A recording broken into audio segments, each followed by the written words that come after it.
திருப்பூர் மாநகரில் மிக பிரம்மாண்டமா ஆனந்தம் சில்க்ஸின் கோலாகல திறப்பு விழா. அனைவரும் வருக. பாட்டாளி மக்கள் கட்சியை பொறுத்தவரை இது பாட்டாளி மக்கள் கட்சிக்கு பின்னடைவு என்று சிலர் சொல்லலாம். இது பின்னடைவு கிடையாது. அதாவது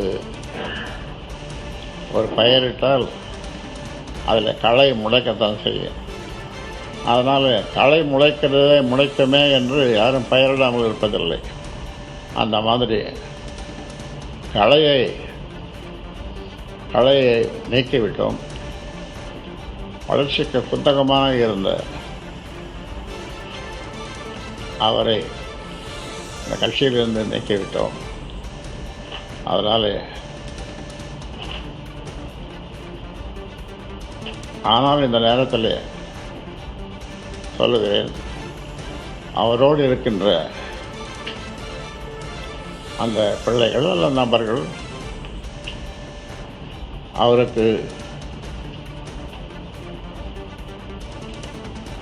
இப்பொழுது சொல்லுகின்ற மாதிரி ஆலோசனைகள் சொன்னால் அவர் கட்சியை தொடங்கினாலும் அது அந்த கட்சி வளராது. ஏனென்றால்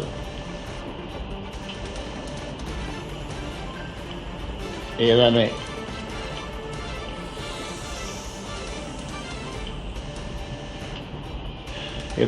இவன் முடிக்கும் என்றாய்ந்து அதனை அவன்கள்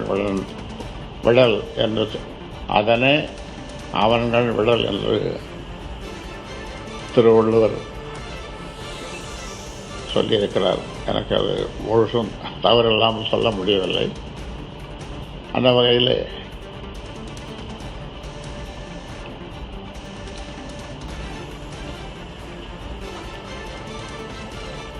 என்னோடு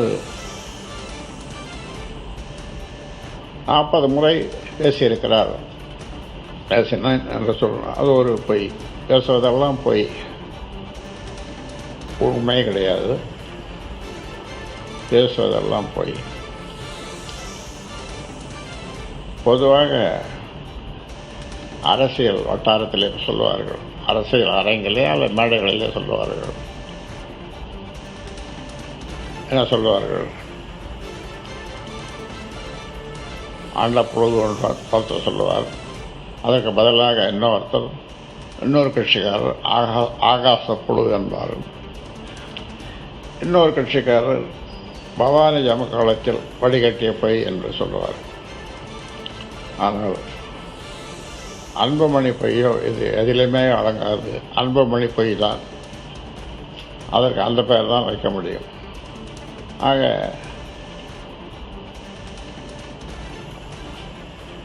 நாற்பது முறை என்னோடு பேசினேன் என்று சொல்லுகிறார். ஆக என்னுடைய மனம் எவ்வளவு வருந்தி இருக்கும் என்பதை ஒரு செயலின் மூலமாக, அது அந்த குற்றச்சாட்டு 16 குற்றச்சாட்டிலே அது ஒரு குற்றச்சாட்டு. அதாவது உளவு பார்ப்பது, என்னையே உளவு பார்ப்பது.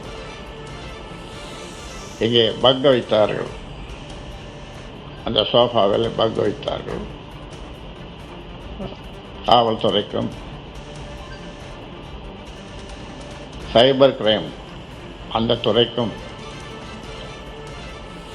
ஒரு பிரைவேட் ஏஜென்சி அதுவும் அதற்கும் சொல்லி விசாரணை நடந்து கொண்டிருக்கிறது. இந்த கருவி லண்டனில் இருந்து வாங்கப்பட்டு இங்கே வைத்தார்கள் அந்த சோஃபாவில்.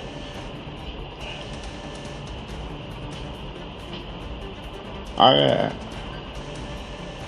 இதைவிட மோசமான செயல் இருக்க முடியுமா? யார் வேவு பார்ப்பது? இங்கே இந்த இடத்துல வேவு பார்க்க என்ன இருக்கிறது?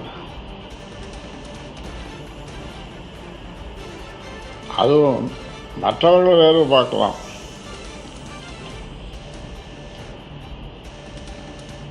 ஆளுங்கட்சி வேவு பார்க்கலாம், எதிர்கட்சி வேவு பார்க்கலாம், இல்லை எனக்கு பிடிக்காதவர்கள் வேவு பார்க்கலாம். ஆனால் அன்புமணி வேவு பார்க்கலன்னா, ஆக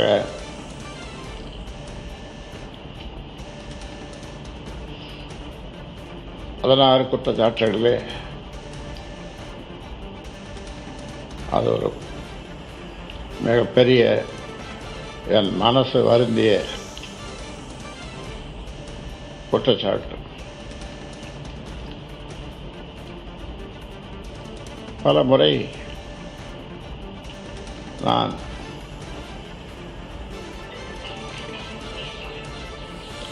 திண்டிவனத்தில் குடியிருந்த போது, தைலாவரத்தில் இப்பொழுது குடியிருக்கிறேன், திண்டிவனத்தில் என்னுடைய வீட்டில் குடியிருந்த போது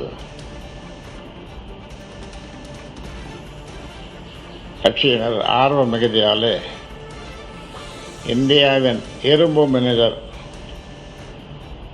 என்று சொல்லி கோஷம் போடுவார்கள். இந்தியாவின் இரும்பு மனிதர், அதெல்லாம் அந்த மாதிரிலாம் போடாதீங்கப்பா அப்படின்னு சொல்லுவேன். ஆனால் அந்த இரும்பே இன்னைக்கு உருகி அந்த மனசு கெட்டு 46 ஆண்டு காலம் அரும்பாடுபட்டு வளர்த்த 96,000 கிராமங்களுக்கு சென்று அரும்பாடுபட்டு வளர்த்த இந்த கட்சி இவரால் அழிகிறதே என்று மனம் பொறுக்க முடியவில்லை.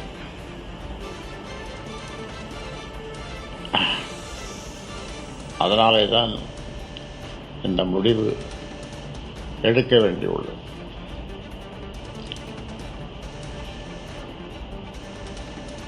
ஒரு முறை அந்த 16 குற்றச்சாட்டில் இன்னொரு குற்றச்சாட்டு, எங்கே இந்த தோட்டத்தை விட்டு சற்று மாவட்டங்களுக்கு அல்லது கிராமங்களுக்கு செல்லலாம் என்று தருமபுரி, சேலம் போக முடிவு செய்தேன். அப்பொழுது தருமபுரியில் இருந்த மாவட்ட செயலர்களுக்கு என்ன சொன்னார் தெரியுமா? ரெண்டு செய்தி தொடர்பாளர் அவரிடமும் மைக்க வைக்கக்கூடாது, கூட்டத்தில் 200 பேருக்கு மேலே வரக்கூடாது, மைக்க வைக்கக்கூடாது, மைக்க வச்சு பேசக்கூடாது, 200 பேருக்கு மேலே வரக்கூடாது, என்னை பார்க்க வேண்டும் என்று சொன்னால் நான் தங்கியிருக்கிற விடுதியிலே தான் பார்க்க வேண்டும் என்றெல்லாம் அதில் வருது. 16 குற்றச்சாட்டில் வருது, அதில் வருது. ஆக எத்தனையோ இதெல்லாம் சொன்னேன்.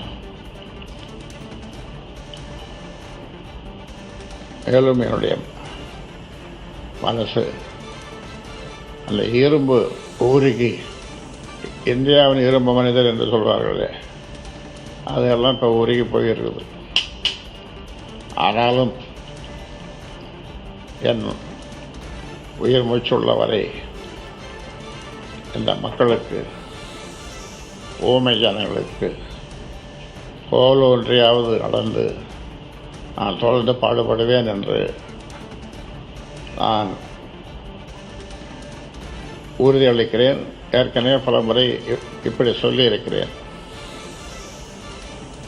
ஊமை ஜனங்கள் என்று சொல்வது எல்லா தமிழ்நாட்டில் இருக்கிற 324 சமுதாயங்களையும் சேர்த்து தான் சொல்கிறேன். 324 சமுதாயங்கள், அந்த 324 சமுதாயங்கள் அவர்கள் வாழ்க்கையில் முன்னேற வேண்டும், வளர்ச்சி பெற வேண்டும், அவர்களுடைய குழந்தைகள் நன்றாக படிக்க வேண்டும், எல்லோருக்கும் கட்டாய கல்வி, தரமான கல்வி, கட்டணமில்லாத கல்வி, சுகமான கல்வி, சுமை இல்லாத கல்வி, விளையாட்டுடன் கூடிய கல்வி, எல்லா பிள்ளைகளுக்கும் அந்த எல்லாருக்கும் ஒரே மாதிரியான கல்வி கிடைக்க வேண்டும் என்று பல காலம் நான் சொல்லி வந்திருக்கிறேன். அது இன்னும் நிறைவேறிய பாடு இல்லை. அதனால் இப்பொழுது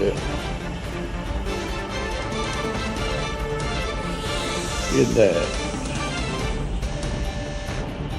அவரை கட்சியிலிருந்து அன்புமணி கட்சியிலிருந்து நீக்குவதன் மூலமாக இந்த கட்சியில் இருக்கிற மற்றவர்கள், மற்ற பொறுப்பில் இருக்கிற மற்றவர்கள்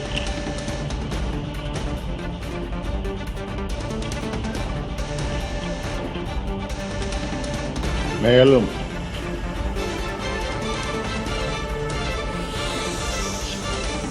சிறப்பாக தவறு செய்யாமல் இந்த கட்சியை வளர்க்க வேண்டும் என்று இந்த நேரத்தில் அவர்களை கேட்டுக்கொள்கிறேன்.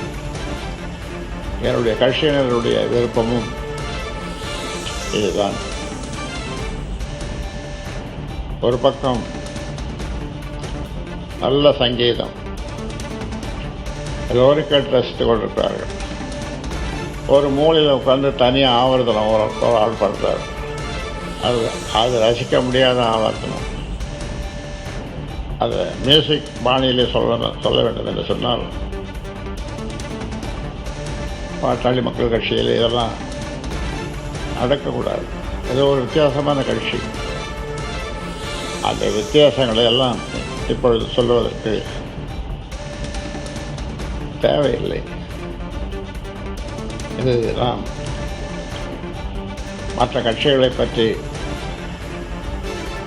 குறை சொல்வதற்காக நான் இதை சொல்லவில்லை. என்னுடைய கட்சியை நான் வளர்த்த கட்சியை பற்றி தான் சொல்லுகிறேன். மற்ற கட்சிகளை பற்றி சொல்லுவதற்கு எனக்கு எந்த அதிகாரமும் இல்லை. அதனாலே என்னுடைய கட்சியில் இருக்கிற குறைகளை இருந்தால் அவ்வப்பொழுது அதை நான் சுட்டிக்காட்டுவேன். நான் கட்சி தொடங்கிய காலத்திலேருந்தே அல்லது சங்கம் தொடங்கிய காலத்திலேருந்தே கூட்டங்கள் போடும்போது கட்சியினருக்கு மாவட்ட செயலாளர்கள், மாநில பொறுப்பாளர்கள், மற்ற பொறுப்பாளர்கள்லாம் பெரிய கூட்டம் இருக்கும். அந்த கூட்டங்கள் எல்லாம் சொல்லுவேன், என்னை விமர்சியுங்கள், என்னை விமர்சனம் செய்யுங்கள், நான் திருத்திக் கொள்ளுகிறேன் என்று சொல்லுவேன். இப்படி யாராவது இந்தியாவில் சொல்லியிருக்கிறார்களா? இந்தியாவில் மட்டுமல்ல, வேற இடத்துல சொல்லியிருக்காங்க. அவர் சிங்கப்பூரில் லீக்வான் யூ தானே அவர் பேர். அவர் வேணும்னா சொல்லியிருந்தாலும் சொல்லியிருக்கலாம், லீக்வான் யூ. நான் அடிக்கடி சொல்லுவேன், இந்த விமர்சனங்கள் தவறு செய்யாத மனிதன் கிடையாது. நானும் தவறு செய்திருக்கலாம், ஆனால் விமர்சனங்கள் நான் திருத்திக் கொள்ளுகிறேன் என்று பகிரங்கமாக கூட்டத்தில் சொல்லுவேன். அப்படி உங்களுக்கு விமர்சிக்க கூச்சமாக இருந்தால் நீங்கள் கடிதம் எழுதுங்கள். அப்படி சில கடிதங்கள் வரும். உடனடியாக அதுக்கு பதில் எழுதி விடுவேன், கையாலேயே எழுதி விடுவேன். அப்போல்லாம் இந்த மாதிரி வசதிகள், நவீன வசதிகள், சயின்ஸ் அண்ட் டெக்னாலஜி அப்பொழுது கிடையாது. இன்றும் அது மாதிரி தான். ஏதாவது ஒருவர் தவறு செய்தால் ஏன்பா இப்படி செய்தேன்னு திட்டுவேன். அவர் 10 கிலோமீட்டர் போனதும் அவரை வீடு போய் சேர்ந்ததும் அவருக்கு அதெல்லாம் கோச்சிக்காதுப்பா, நல்லா தவறை திருத்திக் கொள் என்று அப்படி சொல்லுவேன். அவரை வெறுத்து ஒதுக்கி விட மாட்டேன். அவரை மேலும் உற்சாகப்படுத்துவதற்காக மீண்டும் அவரோடு பேசுவேன். அடுத்த முறை என்னை பார்க்க வரும்பொழுது அவர் புத்துணர்ச்சியோடு வருவார். ஐயா, நீங்கள் சொன்ன மாதிரி நான் இப்பொழுது நடந்து கொள்ளுகிறேன், கட்சியை சிறப்பாக வளர்த்து வருகிறேன் என்று பெருமையோடு சொல்வார். அதனால் இன்னும் நிறைய சொல்வதற்கு இருந்தாலும் சொல்ல வேண்டிய முக்கியமான கருத்தை சொல்லிவிட்டேன். உங்களுக்கு 16 குற்றச்சாட்டுகளை மீண்டும் தெரிந்து கொள்ள வேண்டும் என்று சொன்னால்